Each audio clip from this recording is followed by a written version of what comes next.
Self start ആവണമെങ്കിൽ എന്ത് വേണം? ആർസിഎമ്മിനെ മനസ്സിലാക്കാൻ അത്ര എളുപ്പമല്ല. RCM is very simple. നല്ല പ്രോഡക്റ്റ് ആർക്ക് വേണ്ട? എല്ലാവർക്കും വേണ്ട. നല്ല ക്വാളിറ്റിയുള്ള ഉൽപ്പന്നങ്ങൾ വില കുറഞ്ഞ് കിട്ടുക എന്നുള്ളതാണ് നമ്മളുടെ എല്ലാവരുടെയും ആഗ്രഹം. അതാണ് ആർസിഎം തരുന്നത്. അതിനെ കൂട്ടത്തിൽ കുറച്ച് ഡിസ്കൗണ്ട്, ബിസിനസ് ഓഡിയോ, ഇതൊക്കെയാണ് എല്ലാ മനുഷ്യന്മാരുടെയും ആഗ്രഹം. നമ്മൾ ഏതൊരു ഷോപ്പിലേക്ക് പോകുമ്പോഴും ആ ഷോപ്പിന്റെ മുന്നിൽ എഴുതി വെച്ച് ബോർഡ് കണ്ടിട്ടുണ്ടോ? 50% ഡിസ്കൗണ്ട്. ഒബ്സർവ് ചെയ്തിട്ടില്ല? 50% ഡിസ്കൗണ്ട്. നമ്മൾ ആ ഷോപ്പൊക്കെ കണ്ടിട്ടില്ല. അതേമാതിരി ഓൺലൈനിൽ പർച്ചേസിനൊക്കെ പോകുന്ന സമയത്ത് 80% ഡിസ്കൗണ്ട്, 70% ഡിസ്കൗണ്ട്. 2000 രൂപയുടെ സാധനം 300 രൂപയ്ക്ക്. നമ്മൾ ഉടനെ എന്ത് ചെയ്യും? അതൊന്ന് വലുതാക്കി നോക്കും.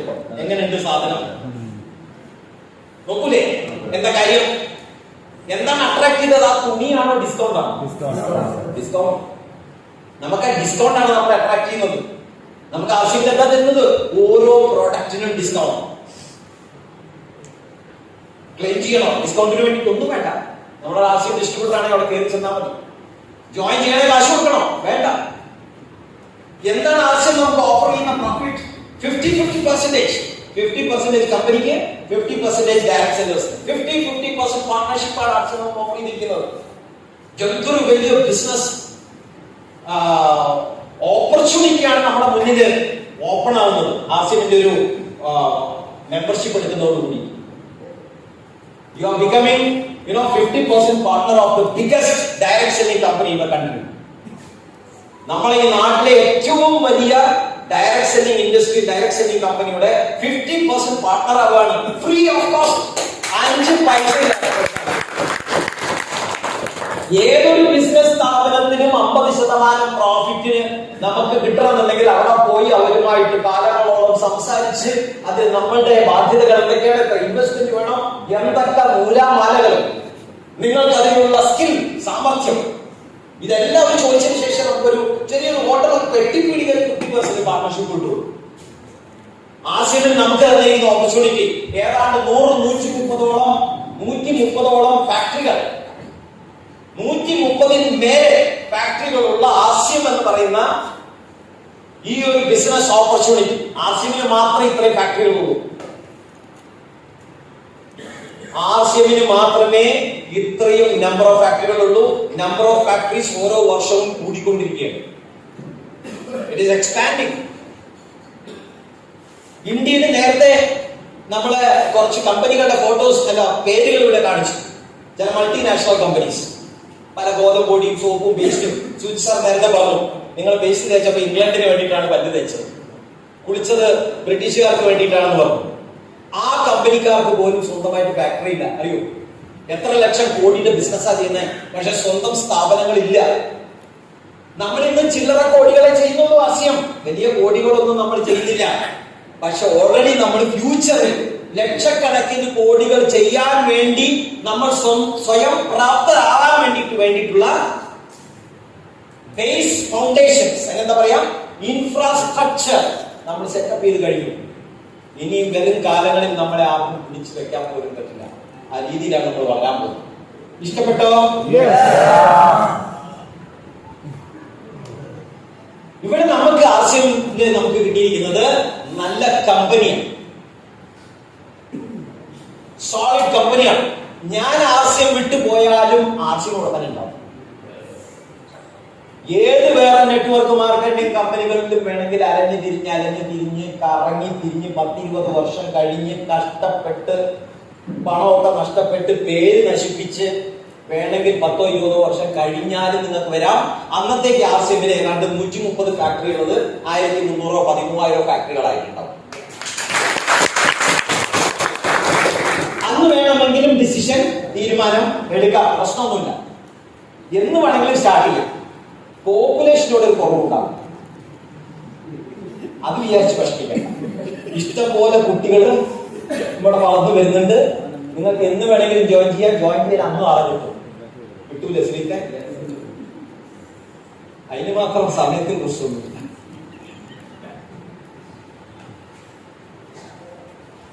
ഞാൻ ഇന്ന് ജനിക്കാൻ പോകുന്ന കുട്ടികൾക്ക് വരെ നമ്മൾ DH ഇറക്കുന്നതിന് കാരണമാണ് കാരണം ഇനി വരുന്ന കുട്ടികൾ ബുദ്ധിമാന്മാരായിട്ട് വരണം. കാരണം അവരിനി ഫ്യൂച്ചറിൽ ആർസിഎമ്മിന്റെ ഡിസ്ട്രിബ്യൂട്ടേഴ്സ് ആവേണ്ട ആൾക്കാരാണ്. എന്താണ് വെച്ചൊമേഗയ്ക്ക് ഇപ്പോഴേ കൊടുത്തവരെ ബുദ്ധിമാന്മാരാക്കാണ്. 18 വയസ്സ് കഴിയുമ്പോഴത്തേക്ക് അവരൊന്ന് ആർസിഎം ജോയിൻ ചെയ്യും. അന്ന് ആർസിഎമ്മിൽ 13,000 ഫാക്ടറികൾ ഉണ്ടാവും. അപ്പൊ ആ പ്രൊഡക്റ്റുകളൊക്കെ വീട്ടിൽ കൊണ്ടുപോകണം. എവിടെ? ഇന്ത്യയിൽ മാത്രമോ? നമ്മൾ ബുദ്ധിമാന്മാരായിരിക്കണം. കൂടുതൽ ബുദ്ധി വേണം. കാരണം അന്ന് ഇംഗ്ലീഷുകാരൊക്കെ പഠിപ്പിക്കണം, അമേരിക്കക്കാരെ പഠിപ്പിക്കണം, ജർമ്മൻകാരെ പഠിക്കണം. യുക്രൈൻ ഇവരൊക്കെ അടിച്ചടിച്ച് അവരൊക്കെ നശിച്ചു പോയിട്ടുണ്ടാവും. ഒരു വരുമാനമൊന്നും ഉണ്ടാവില്ല. അവിടെ പോയി ആർസിഎം ഒക്കെ പഠിപ്പിച്ച് അവിടെയുള്ള ആളുകളൊക്കെ ജോയിൻ ചെയ്യിപ്പിച്ച് അവിടെ ആർസിഎമ്മിന്റെ PUC ഇപ്പം ശ്രീജിത്ത് പൊട്ടിയ ഉക്രൈനിൽ PUC അല്ലേ? ഗീത മേഡം എവിടെയാണെന്ന് ചോദിച്ചാൽ എന്താ പറയാ? റഷ്യ. ആളുകളൊക്കെ ഇപ്പൊ വടകരയൊന്നുമില്ല അല്ലേ? വടകരൊന്നുമില്ല. ഇപ്പം ഹസ്ബൻഡ് വൈഫ് എവിടെയും മൂപ്പർക്ക് റഷ്യയിൽ വണ്ടർ വേൾഡ്. ഇഷ്ടപ്പെട്ടോ? എത്ര സിമ്പിളാ നോക്കാശം. പക്ഷെ നമ്മൾ എന്ത് ചെയ്യും? ഇതിനൊന്ന് കോംപ്ലിക്കേറ്റഡ് ആണ്. PUCയിൽ വരുന്ന ആളുകൾക്ക് ബില്ല് കൊടുക്കൂല.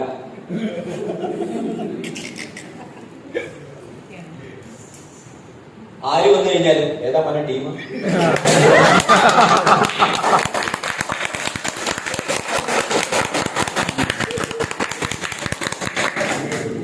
ഇവിടെ ഒരു ഐഡിയ വെച്ച് എന്നാലേ ബില്ലുള്ളൂ.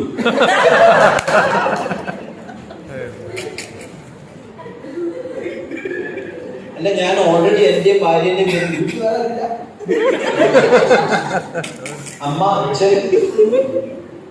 അമ്മാവന്റെ പേരിലേക്ക് വന്നിട്ടുണ്ട്. ഈ ബിസിനസ്സിനെ നമ്മൾ പോവാം.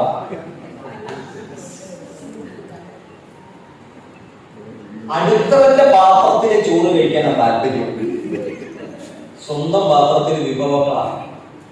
അതിന് നോക്കിയിട്ട് പോയി മറ്റവന്റെ പാത്രത്തിൽ കൈയിട്ട് പോയി.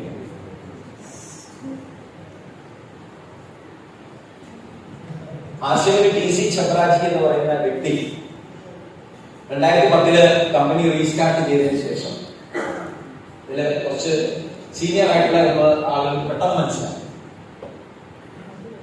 മറ്റ് മണി ചെയിൻ ബിസിനസ്സുകൾ 98% ഫെയിലിയേഴ്സ് കൊടുക്കുന്ന മറ്റ് കമ്പനികളുടെ ആളുകൾക്ക് ഉണ്ടാക്കിയ പ്രോബ്ലംസ് സഹിക്കാൻ പറ്റാതെ ഇങ്ങനത്തെ സിസ്റ്റംസ് മുഴുവനും ബാൻ ചെയ്യണം എന്നുള്ളൊരു പ്രഖ്യാപനമുള്ള ഗവൺമെന്റ് എടുത്താൽ അതിന്റെ ആശയം ഒരു വർഷം കൂട്ടിപ്പോയി.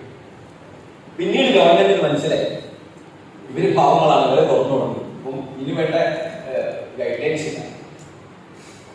ഗൈഡ്ലൈൻസ് ഉണ്ടാക്കി എന്തിനു വേണ്ടിയിട്ട്? ആർസിന് വേണ്ടി.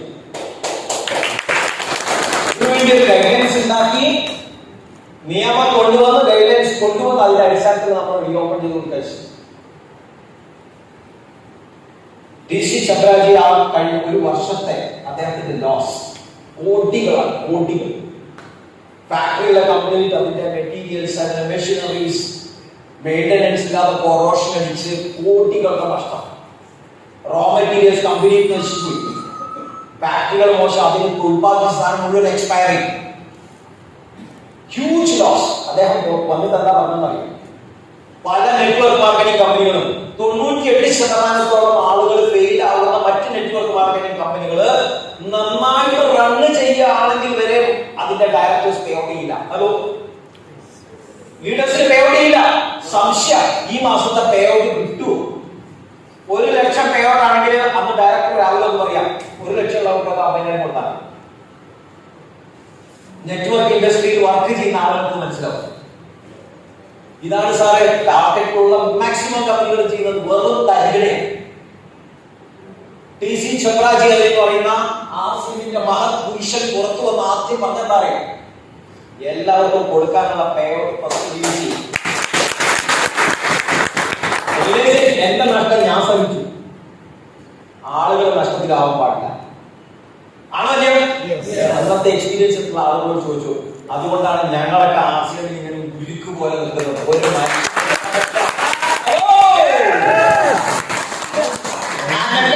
പല കമ്പനിക്കാരും വന്ന് പറഞ്ഞു, സാറേ ഇപ്പൊ സാറിന്റെ നെറ്റ്വർക്ക് ഇപ്പൊ കേരളത്തിൽ, കർണാടക, ആന്ധ്ര, തെലങ്കാന പല സ്ഥലത്തും ഉണ്ടല്ലോ, പ്രത്യേകിച്ച് പരിപാടിയൊന്നുമില്ലല്ലോ. പുതിയ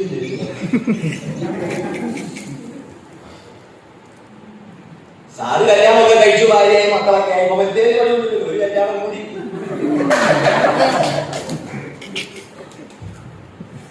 നിങ്ങളൊക്കെ എന്താ പറയുക?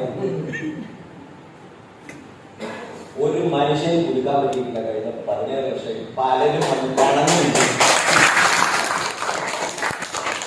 ഒറ്റ ബ്രാൻഡാണ് മാർക്കറ്റ്, ഒറ്റ ബ്രാൻഡ്. ആ ബ്രാൻഡ് നിങ്ങൾക്ക് ക്രിയേറ്റ് ചെയ്യാൻ പറ്റിയാൽ ഒരു ബുക്ക് നിങ്ങൾക്ക് വായിക്കാൻ കിട്ടും മാർക്കറ്റില്. People standing in queue to join with you. നിങ്ങളുടെ കൂട്ടത്തിൽ ആളുകൾ ക്യൂ നിന്ന് ജോയിൻ ചെയ്യും വരിക. ആർക്കും വേണ്ട, എനിക്കിന്ന് പല കോളുകൾ പല സ്ഥലത്ത് വരാം. I want to join you. നിങ്ങൾക്കും വരും. നമ്മുടെ ന്യൂസിൽ വരുന്ന ആളുകളെ നമ്മൾ പിടിച്ചു വലിക്കേണ്ട ആവശ്യം ഇല്ല. കോടികളാണ് പുറത്ത് വയ്ക്കുന്നത്, ആർക്കും കേട്ടിട്ട് പോലുമില്ല. അങ്ങോട്ടൊക്കെ ഇറങ്ങി പ്രവർത്തിക്കും. തമിഴ്നാട്ടിലൊക്കെ എത്ര സ്ഥലം കാര്യം നടക്കുന്നത്. കോയമ്പത്തൂരിൽ നല്ല ഔട്ട്ലെറ്റില്ല, തിരുപ്പൂരിൽ നല്ല ഔട്ട്ലെറ്റില്ല, സേലത്ത് നല്ല ഔട്ട്ലെറ്റില്ല, ഈറോഡ് നല്ല ഔട്ട്ലെറ്റില്ല, വെള്ളൂര് എത്ര സ്ഥലം. കർണാടകയിൽ മംഗലാപുരത്ത് ഡിപ്പോ ഉണ്ട്. ഉടുപ്പി മംഗലാപുരം എത്ര വലിയ ബെൽറ്റാണ്. നിങ്ങൾ ഇവിടുന്ന് കാസർഗോഡ് കഴിഞ്ഞാൽ മംഗലാപുരം സ്റ്റാർട്ടായി. കാസർഗോഡ് അങ്ങോട്ട് ബാക്കി ഇഷ്ടം പോലെ സ്ഥലം.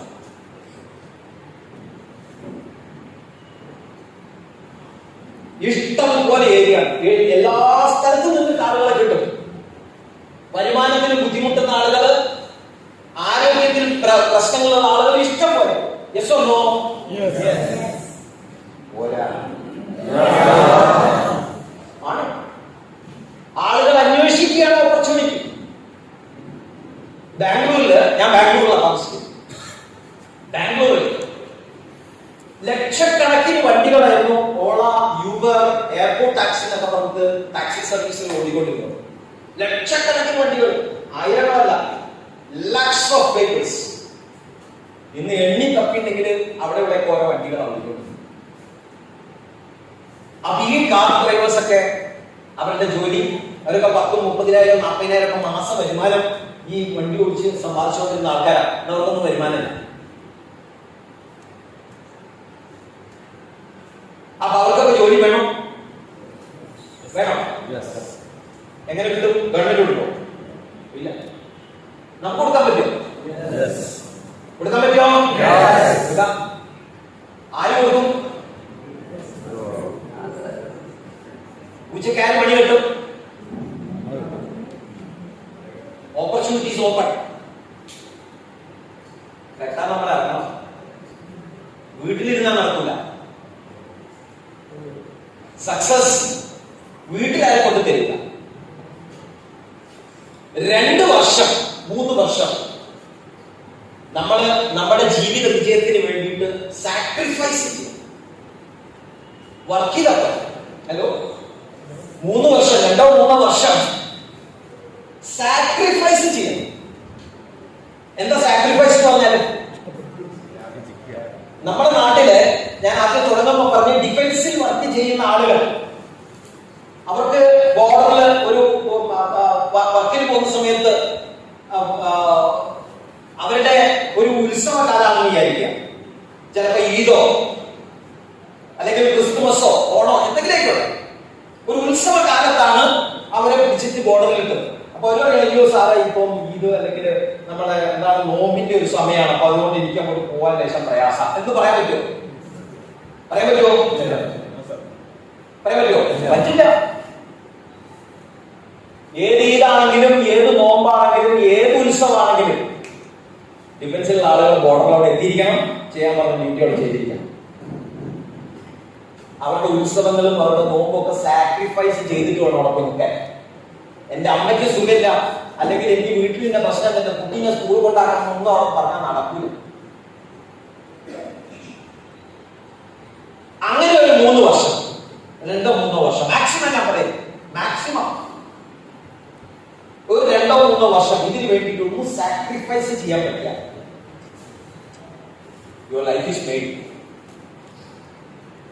നിങ്ങളുടെ ജീവിതം ബിൽഡായി.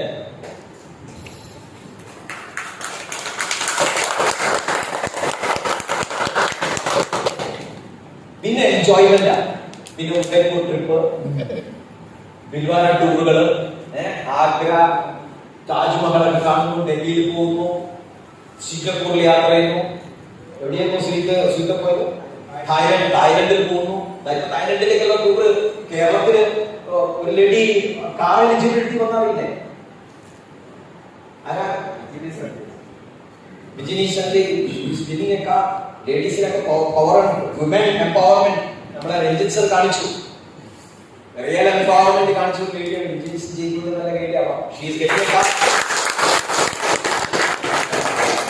നമ്മുടെ ന്യൂട്രി ചാർജിന്റെ പ്രോഗ്രാമിൽ ഒരു കാറുമായിട്ടാണ്. ഹലോ, കാറുമായിട്ട് വരിക. ഗിഫ്റ്റാണ് കാറ്. മറ്റ് 98% ഫെയിലിയർ കൊടുക്കുന്ന കമ്പനിക്കാരെ കാറ് കൊടുക്കും. ചില കമ്പനിയിലൊക്കെ നമ്മൾ സംസാരിക്കും, സാറേ ഞാൻ കാറച്ചീവറാണ്, ഒരു കാറച്ചീവർ ഞാൻ വീട്ടിൽ ചേരാം, എന്നിട്ട് വിളിച്ചുകൊണ്ട് പോവാണ് കാറച്ചീവർ. അപ്പൊ ഞാൻ ചോദിച്ചു, കാറവിടെ? കാറ് ബാങ്കുണ്ട്. അതെന്താ?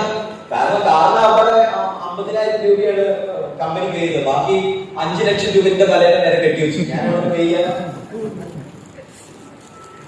കാറുള്ള RCM നിന്ന് എന്തെങ്കിലും കിട്ടിയാൽ അത് ഫുള്ളി പെയ്ഡ് ആയിരിക്കും. പറ്റിക്കുന്ന ഏർപ്പാട് RCMല് ഇല്ല. ഇവിടെ കാർ അച്ചീവർ ആണെങ്കിൽ കാർ അച്ചീവർ ആയിരിക്കും, അല്ലാതെ ലോൺ അച്ചീവർ അല്ല. പല കമ്പനികളിലും കാർ അച്ചീവർമാരൊക്കെ ലോൺ അച്ചീവേഴ്സ് ആണ്. ഈ കമ്പനിയിൽ കയറി അവിടെ കാർ അച്ചീവറായി, അവിടെ 4 ലക്ഷം. കിട്ടൂലല്ലോ, അവിടെ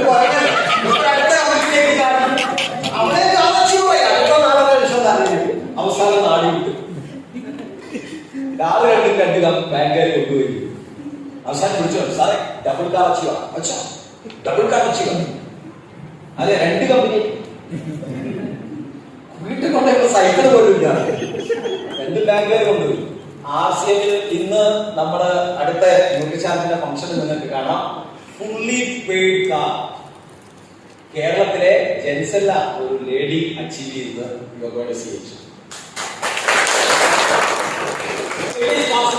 ഇത് എല്ലാവരെയും കൊണ്ടും സാധിക്കുന്ന കാര്യം. പക്ഷേ എല്ലാം എവിടുന്ന സ്റ്റാർട്ട് ചെയ്യാൻ തീരുമാനിക്കാം. അല്ലെങ്കിൽ ഒന്നും അല്ല ഭംഗിയോ ഏത് കാർ? നെക്സോൺ. നെക്സോൺ കാർ കൂടി ഇവിടെ ഷോർട്ട് വന്നോ? നെക്സ്റ്റ് മന്ത് റിബൺ കട്ടിങ് ഉണ്ടാവും. Very good. അപ്പോ നമ്മള് പല ആളുകൾ ഈ RCM ബിസിനസ്സിൽ ഫെയിലിയർ പെർസെന്റേജ് കുറവല്ല. RCM ബിസിനസ്സിലും ഫെയിലിയർ പെർസെന്റേജ് കുറവല്ല. RCM ബിസിനസ്സിന്റെ failure percentage is about 80%. 80 RCM ബിസിനസ്സിന് വന്നു. നല്ല പ്രൊഡക്ടിവിറ്റി, വില കുറവാണ്, സാധനങ്ങൾ എല്ലാവർക്കും കിട്ടുന്നുണ്ട്. RCMന്റെ പ്രോഡക്റ്റുകൾ ഉപയോഗിച്ചു. Diabetic patient. എന്നെ കഴിഞ്ഞ ദിവസം കോട്ടയത്ത് ഒരാൾ റെയിൽവേ സ്റ്റേഷനിൽ കൊണ്ടുവിട്ടു. KSRTCയുടെ കോട്ടയത്ത് ബസ് ഡ്രൈവറാണ് ആയിരുന്നു. ബസ് ഡ്രൈവറാണ്. ഞാൻ രാവിലെ വരുന്ന സമയത്ത് രാജേന്ദ്രനോട് പറഞ്ഞ അദ്ദേഹം ബസ് ഡ്രൈവറായിരുന്നു. കോട്ടയത്ത് ബസ് ഓടിച്ചുകൊണ്ട് നടന്ന ആളാണ്. അദ്ദേഹത്തിന് ഗ്യാസിന്റെ പ്രോബ്ലം, ഗ്യാസിന്റെ ട്രീറ്റ്മെന്റിന് പോയി. അതിന്റെ മരുന്ന് കഴിച്ച് മൂപ്പര് ഡയബറ്റിക്. ഗ്യാസിനും ഡയബറ്റിക്കിനും മരുന്ന് കഴിച്ച് മൂപ്പരുടെ കിഡ്നിക്കും ലിവറിനും പ്രശ്നങ്ങൾ സ്റ്റാർട്ട്. നോക്കണം, മൾട്ടിപ്പിൾ ഡിസോർഡേഴ്സ്. അവസാനം മൂപ്പർക്ക് വണ്ടി ഓടിക്കാൻ പറ്റാണ്ട് വീട് ദാരിദ്ര്യത്തിലേക്ക് പോയി. മൂപ്പര് ആരാ? RCM ഡിസ്ട്രിബ്യൂട്ടറാ. ഒരു സാധനം RCM വാങ്ങുന്നു. മൂപ്പര് ജോയിൻ ചെയ്താന്ന് തീരുമാനിച്ചു. Take a decision Sreedhar sir പറഞ്ഞില്ലേ? മൂപ്പര് ജോയിൻ ചെയ്താന്ന് തീരുമാനിച്ചു, ഞാൻ ഒന്നും വാങ്ങൂല. 2 തരത്തിലുള്ള ആളുകൾ തീരുമാനങ്ങൾ എടുക്കുക. മൂപ്പരെടുത്ത തീരുമാനം അതാണ്. അതുകൊണ്ട് ഒന്നൊന്നായിട്ട് മൂപ്പരുടെ ബോഡി ഡിറ്റീരിയറേറ്റ് കുഴഞ്ഞു അവസാനം ഒന്നും പറ്റാണ്ട്. ആരൊരാൾ പറഞ്ഞു, നിങ്ങൾ RCM ഡിസ്ട്രിബ്യൂട്ടർ അല്ലേ, എന്തെങ്കിലും വാങ്ങുന്നു? ഒന്നും വാങ്ങുന്നില്ല. ഒരു ദിവസം ക്ലാസ്സിൽ പിടിച്ചിട്ട് മൂപ്പര് ക്ലാസ് അറ്റൻഡ് ചെയ്തു. അന്ന് തീരുമാനിച്ച സാധനങ്ങൾ യൂസ് ചെയ്യും. ഇന്ന് ഗ്യാസിന്റെ ഇത് വേണ്ട. ഗ്യാസ് എന്ന് പറഞ്ഞാൽ വീട്ടിൽ ഉപയോഗിക്കുന്ന ഗ്യാസൊക്കെ അതിനും എന്ത് വേണ്ട, ഡയബറ്റിക് എല്ലാം മൂപ്പര് കംപ്ലീറ്റ് ക്ലിയർ. എന്നെ കഴിഞ്ഞ ദിവസം കോട്ടയത്തെ മീറ്റിംഗ് കഴിഞ്ഞ ശേഷം മൂപ്പരുടെ സ്വന്തം ടാറ്റ പഞ്ച് പുതിയ വണ്ടിയിൽ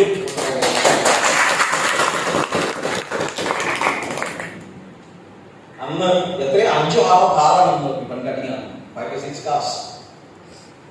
എല്ലാം ഇതേപോലെ ചെറിയ ചെറിയ തീരുമാനങ്ങൾ എടുക്കാൻ 1.5 വർഷങ്ങൾ 2 വർഷത്തിനുള്ളിൽ 100% പെയ്ഡ് കാറിന്റെ അച്ചീവേഴ്സ് ആണ്. നമ്മളെല്ലാം ഒരു പ്രോബ്ലം വെച്ചാൽ നമ്മുടെ ലൈഫിൽ കുറച്ച് നെഗ്ലിജന്റ് ആറ്റിറ്റ്യൂഡ് കാണിക്കും. അതിന്റെ പ്രധാനപ്പെട്ട കാരണം ഇവിടെ നമുക്ക് തന്നിരിക്കുന്ന ഓഫർ എന്താണ്? 50% പാർട്ട്ണർഷിപ്പാണ്. 50% പാർട്ട്ണർഷിപ്പ് ആണെങ്കിലും നമ്മൾ ഇതിനകത്ത് വലിയ മുതൽ മുടക്കൊന്നും ചെയ്യാത്തത് കൊണ്ട് നമുക്ക് ഈ കിട്ടിയിരിക്കുന്ന ഓപ്പർച്യൂണിറ്റിയെ നമ്മൾ എന്ത് ചെയ്യുന്നു? ഒരു നെഗ്ലിജന്റ് ആറ്റിറ്റ്യൂഡിലാക്കാണ്. നോക്കാം, ഇന്നത്തെ തിരക്കൊന്നുമില്ലല്ലോ, അടുത്ത മാസം തുടങ്ങിയാൽ പോരെ. ഹലോ, തിരക്കിപ്പല്ല, മെല്ലെ ചെയ്യാം, ധൃതിയൊന്നുമില്ലല്ലോ. ഓരോ ദിവസവും 2-2.5 ലക്ഷം ആളുകളാണ് രാവിലെ ബെഡിൽ എണീക്കാൻ, രാത്രി സൈലന്റ് അല്ല. ലോകത്ത് എത്രയാ? 2 to 2.5 lakhs. 2.5 ലക്ഷത്തോളം ആളുകൾ ബെഡിൽ എണീക്കുന്നില്ല, ഒരസമല്ല, രാവിലെ എണീക്കുന്നില്ല, ബെഡിൽ തന്നെ തീർന്നു പോവാ. ഈ കണക്കിൽ എന്റെ പേരുണ്ടോന്ന് ആർക്കറിയാം? ഇതിൽ ഉറപ്പുണ്ടോ? നാളെ രാവിലെ എണീക്കുന്നതിന് ഉറപ്പുള്ള? നടന്നു പോകുന്ന സമയത്ത് കുഴങ്ങി വീഴുന്ന ആൾക്കാരെ ഒന്നും ആള് ഓക്കെയാ, നടന്നു പോയിരുന്ന അങ്ങനെ ഉണ്ടോ? അത് സംഭവിക്കാത്തോ? കളിച്ചുകൊണ്ട് നിൽക്കണം, വളരെ ആക്റ്റീവ്, സ്പോർട്സ് മാൻ. രാവിലെ ജിമ്മിന് പോയതാ, ഒരു പ്രോബ്ലം ഇല്ല, പക്ഷെ വൈകുന്നേരം ആളില്ല. ഹലോ,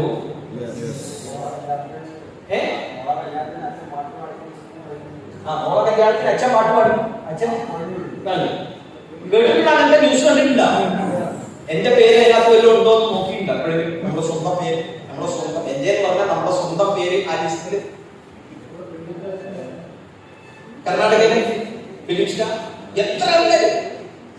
പക്ഷെ നമ്മളെന്താ പറയാ, സാറേ ഈ മാസം ഞാൻ കുറച്ച് തിരക്കാം, നാളത്തെ കാര്യം ഉറപ്പില്ല. ചില ആൾക്കാർ എന്നോട് പറയാറ്, എനിക്ക് ഭയങ്കര തമാശയായിട്ട്, സാർ ഒരു മാസം ടൈം തരണം. ഞാൻ പറഞ്ഞു, പറച്ചോനോട് ചോദിക്കും,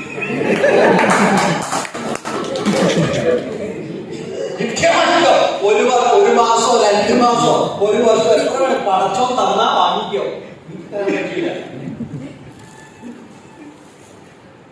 എന്തെങ്കിലും നല്ല കാര്യങ്ങൾ നമ്മൾ ജീവിതത്തിൽ ചെയ്യണമെന്നുണ്ടെങ്കിൽ അതൊരു ദിവസം മുന്നേ ചെയ്യണം.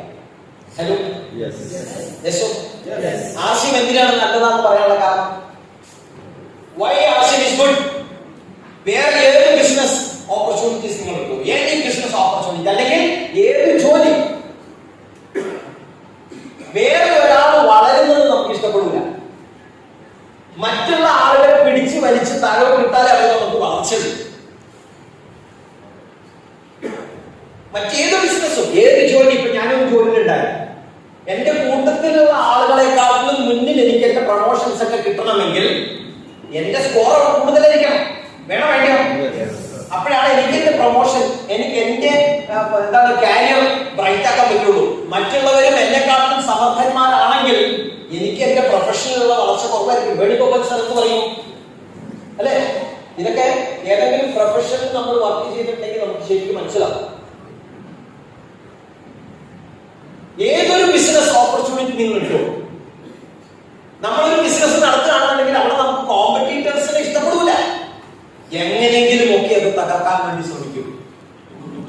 ആശയം എന്ന് പറയുന്ന ഒറ്റ പ്രസ്ഥാനേ ഉള്ളൂ. ഒരു വിജയിച്ച ആള് വന്നു നിന്ന് മറ്റുള്ളവരെ എങ്ങനെ വിജയിക്കണം എന്ന് പറഞ്ഞു കൊടുത്ത് അവരെയും കൂടി വിജയിക്കാൻ വേണ്ടി പ്രോത്സാഹിപ്പിക്കുന്ന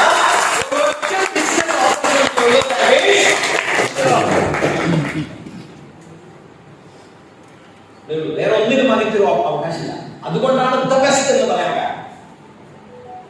അതിൽ എന്റെ ഒരു സ്വാർത്ഥത അതിനകത്തുണ്ട്. എന്താ സ്വാർത്ഥത? നിങ്ങൾ ഓരോരുത്തരും വളർന്നാൽ എനിക്ക് ഇവിടെ വളരാൻ പറ്റുള്ളൂ. അതുകൊണ്ട് ഞാൻ അമ്പലങ്ങളിലൊക്കെ പോയാൽ പ്രാർത്ഥിക്കുന്നതാണ്, എനിക്കൊന്നും താല്പര്യമില്ല. നമ്മുടെ സാറിനെ എങ്ങനെയെങ്കിലും പെട്ടെന്ന് സമയമാക്കൂ, എനിക്ക് പ്രത്യേകിച്ച് ഒന്നും തന്നില്ലേ താല്പര്യമില്ല. എന്റെ കർണാടകയിലും ആന്ധ്രയിലുള്ള കൂട്ടത്തിലൊന്നും വളർത്തണം, എനിക്ക് പ്രത്യേകിച്ച് താല്പര്യമില്ല. പക്ഷെ സ്വാഭാവികമായിട്ട് നമ്മൾ സാധാരണഗതിയില് നമ്മൾ പോയി പ്രാർത്ഥിക്കുക ഏത് രീതിയിലായിരിക്കും? എനിക്ക് കാശ് വരണേ, എനിക്ക് ഐശ്വര്യം കിട്ടണേ, ഞാൻ വളരണേ, അങ്ങനെയല്ല പറയാറ് അല്ലേ? അതിനു വേണ്ടിയിട്ട് നമ്മൾ പല പള്ളികളിലും അവിടെ ഇവിടെയൊക്കെ നേർച്ച നേരും അങ്ങനെയൊക്കെ ചെയ്യും അല്ലേ? എന്തിനു വേണ്ടിയിട്ടാ? എന്തിനു വേണ്ടിയിട്ടാ? സ്വയം വളരാൻ വേണ്ടിയിട്ട്. ആശയത്തിന്റെ ആവശ്യം നമ്മുടെ ടീമിലുള്ള ആളുകളെ തന്നെ വളർത്താം. അപ്പൊ അവർക്ക് വേണ്ടിയിട്ട് പ്രവർത്തിക്കാം. അതിനൊരു മനസ്സ് നമുക്ക് ഉണ്ടാവാം. രണ്ടാമതായിട്ട് പല ആളുകളും ആശങ്കയ്ക്ക് 80% ഫെയിലിയറിന്റെ രണ്ടാമത്തെ കാരണം ഞാൻ മനസ്സിലാക്കിയത് എന്താണെന്നറിയാം, പല ആളുകളും മിസ്സിംഗ് ആയിട്ടുള്ള സംഭവം. എന്താ? ഒരു ഡ്രൈവിംഗ് ഫോഴ്സ് മിസ്സിംഗ് ആണ്. ഡ്രീം, സ്വപ്നല്ല. എന്തിനാണ് ആശയം? നേരത്തെ രഞ്ജിത് സാറിന്റെ പ്രസന്റേഷനിൽ കാണിച്ചു ഹൗ ടു ഡു ആശയ ബിസിനസിനെക്കാട്ടും ഇമ്പോർട്ടന്റ് ആണ് എന്ത്? വൈ. രണ്ട് കാരണങ്ങളാണ് നമുക്ക് നമ്മളുടെ വിജയത്തിന്റെ പല ഈ പരാജയത്തിൽ അല്ലെങ്കിൽ വിജയിക്കാതിരിക്കുന്നതിന്റെ കാരണങ്ങൾ രണ്ട് കാരണങ്ങളാണെന്നാണ് ജനറലി സ്റ്റഡീസിൽ നമുക്ക് പറയാൻ പറ്റുന്നത്. അതിനകത്ത് ആദ്യത്തെ കാരണമാണ് പല ആളുകൾക്കും അറിയില്ല why they are studying, അല്ലെങ്കിൽ why they joined our business, അല്ലെങ്കിൽ why they are doing that profession. എന്തിനു വേണ്ടിയിട്ട് എന്നുള്ളത് ശരിയായിട്ടുള്ള ഒരു ധാരണയില്ല. അച്ഛനമ്മയും തത്തി കുഷി മൂപ്പർ എഞ്ചിനീയർ ആയി അല്ലെങ്കിൽ ഡോക്ടറായി അച്ഛനമ്മേന്റെ ഒരു എന്തിനും തള്ളലും, അല്ലെങ്കിൽ അപ്ലയൻസ് ആശയ ബിസിനസ്സിൽ എടുക്കുകയാണെന്നുണ്ടെങ്കിൽ അപ്ലയൻസിന്റെ മുമ്പും തള്ളലും ശല്യം സഹിക്കാൻ വയ്യാതെ വന്ന് മീറ്റിംഗിൽ ഇരുന്നു, ശല്യം സഹിക്കാൻ വയ്യാതെ ഉമ്മ കെട്ടിയിരുന്നു. ഏത് സമയം നോക്കിക്കഴിഞ്ഞാലും അതിനൊരു എൻട്രി ടിക്കറ്റ് 100 രൂപയുടെ. ഈ 100 രൂപയുടെ എൻട്രി ടിക്കറ്റ് ഇഷ്ടപ്പെടാത്ത ആൾക്കാരുണ്ടോ? ഇതൊക്കെ ഇത്രയും കാശൊക്കെ വാങ്ങുന്ന സുജിത് സാറിന്റെ കാര്യമുള്ള ആളുകൾക്ക് ഇതൊക്കെ ഒന്ന് സ്പോൺസർ ചെയ്തിട്ട് നമ്മളെ ഇരുത്തിക്കൂടെ എന്നൊക്കെ താല്പര്യമുള്ള ആളുകൾ എത്ര പേരുണ്ടാവും അതിനകത്ത്? ആ ഉണ്ണിയപ്പൊക്കെ കഴിക്കുമ്പോൾ നല്ല കൈപ്പോട് കൂടി കഴിച്ചു കഴിക്കാം. നമ്മളോട് തന്നെ കാശ് വാങ്ങിയിട്ട് നമുക്കൊരു ഉണ്ണം പോലും രണ്ട്